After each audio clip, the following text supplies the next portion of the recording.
क्या आप जानते हैं कि यूपी के सीएम योगी आदित्यनाथ की राजनीति में एंट्री एक झगड़े की वजह से हुई।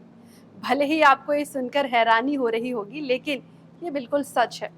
आज के समय में यूपी की राजनीति का सबसे बड़ा चेहरा बन चुके योगी आदित्यनाथ कैसे राजनीति में आए और फिर सफलता की सीढ़ी चढ़ते चले गए। आइए जानते हैं पूरा किस्सा।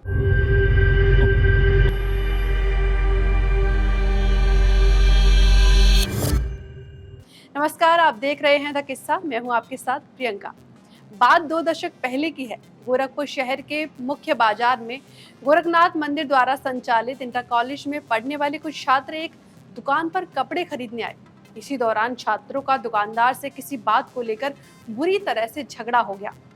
उधर जब छात्रों ने दुकानदार पर हमला किया तो उसने रिवॉल्वर निकाल ली। खैर, ये मामला उस समय तो शांत हो गया, लेकिन 2 दिन बाद दुकानदार के खिलाफ कार्रवाई को लेकर छात्रों ने युवा योगी की अगुवाई में उग्र प्रदर्शन किया और वो एसएसपी आवास की दीवार पर भी चढ़ गए थे। प्रदर्शन की अगुवाई कर रहे योगी आदित्यनाथ ने गोरखपुर के एसएसपी तक को फोन कर चेतावनी दे डाली थी, जिसके बाद दुकानदार के खिलाफ कार्रवाई की गई।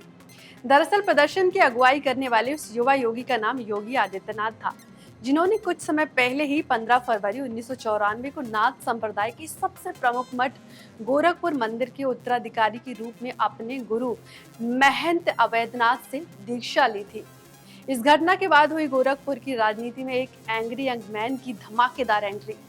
और ये वही दौर था जब गोरखपुर की राजनीति पर 2 बाहुबली नेताओं हरिशंकर तिवारी और वीरेंद्र प्रताप शाही की पकड़ कमजोर हो रही थी। उधर युवाओं को, खासकर गोरखपुर विश्वविद्यालय के छात्र नेताओं को, इस एंग्री यंग मैन में हिंदू महासभा के अध्यक्ष महंत दिग्विजयनाथ की छवि दिखी और फिर उनके साथ वो जुड़ते चले गए। अब तक योगी हिंदुत्व के सबसे बड़े फायर ब्रांड नेता के रूप में स्थापित हो चुके थे। उधर बिहार में करारी हार की वजह से बीजेपी यूपी में अपने प्रदर्शन को लेकर चिंतित थी, जिससे बीजेपी में योगी आदित्यनाथ को यूपी के मुख्यमंत्री पद के चेहरे के रूप में पेश करने की चर्चा हो रही थी। जिसके बाद मार्च 2016 में गोरखपुर मंदिर में हुई भारतीय संत सभा की चिंतन बैठक में आरएसएस के बड़े नेताओं की मौजूदगी में योगी आदित्यनाथ को मुख्यमंत्री बनाने का संकल्प लिया गया। दरअसल उस बैठक में तय किया गया था कि अगर बीजेपी को यूपी में बहुमत मिलता है तो योगी आदित्यनाथ को सीएम बनाना जाना चाहिए, ताकि राम मंदिर निर्माण का काम सहजता से हो सके।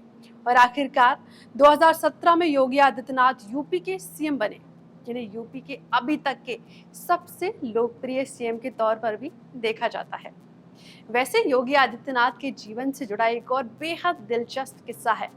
बात तब की है जब गोरक्षपीठ में रोजाना दिन में 2 बार 500 लोगों का भंडारा कराया जाता था।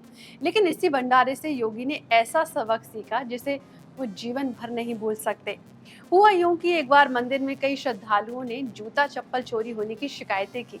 मठ के कर्मचारियों ने बताया कि उस चोरी के पीछे आसपास के मुस्लिम इलाकों के बच्चों का हाथ है। एक शाम योगी भंडारे की देखरेख कर रहे थे, तभी मुस्लिम लड़कों का एक ग्रुप उनकी सामने लाइन में बैठा दिखा। उन्हें तभी बताया गया कि खाना खाने आए हैं और दूसरों की चप्पल पहनकर चल देंगे। ये देख गुस्से से भरे योगी बोले, तुम लोग यहाँ कैसे, भागो यहाँ से। जैसे ही लड़के भागे, इतने में महंत अवैधनाथ ने योगी को अपने पास बुला लिया। योगी बोले, शरारती बच्चे यहाँ जूते चप्पल चुराने आते हैं। ये सुनने के बाद महंत बोले, तो क्या हुआ, वे हमारे मेहमान हैं और रहेंगे। भंडारे से किसी को भूखे नहीं लौटाना चाहिए, जाइए और उन्हें वापस लेकर आइए। तभी योगी ने उन बच्चों को भंडारे में आदर से वापस बुलाकर प्यार से खाना खिलाया। आपको सीएम योगी आदित्यनाथ के दिलचस्प किस्से पसंद जरूर आए होंगे। ऐसे ही और दिलचस्प अनसुने किस्से देखने के लिए देखते रहिए द किस्सा।